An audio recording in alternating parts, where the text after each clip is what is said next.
The investigation of flood problems was facilitated by the passage of the National Flood Insurance Act of 1968, or NFIA.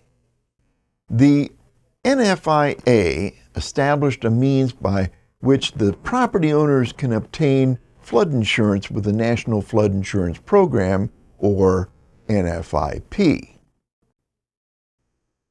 The Federal Emergency Management Agency, FEMA, is the administrative entity created to police the NFIP by investigating and mapping regions susceptible to flooding. You've probably heard of this entity before, as they respond to any large natural disaster. Any flood zone designated with the letter A or V is a special flood hazard area and is to be disclosed as a natural hazard on the NHD statement. Zones A and V both correspond with areas with a 1% chance of flooding in any given year.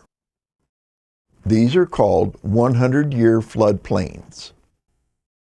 A structure located within a special flood hazard area shown on an NFIP map has a 26% chance of suffering flood damage during the term of a 30-year mortgage. However, Zone V is subject to additional storm wave hazards. Both zones are subject to mandatory flood insurance purchase requirements. Information about flood hazard areas and zones come from city and county planners and engineers, county flood control offices, local or regional FEMA offices, and the U.S. Corps of Engineers.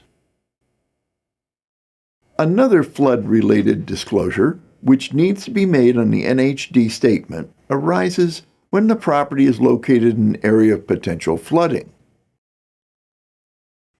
An area of potential flooding is a location subject to full or partial flooding if the sudden or total failure of a nearby dam occurs. The inundation maps showing the areas of potential flooding due to dam failure are prepared by the California Office of Emergency Services. Once alerted by the seller's agent to the existence of a flooding condition, the buyer's agent is to inquire further to learn the significance of the disclosure to the buyer.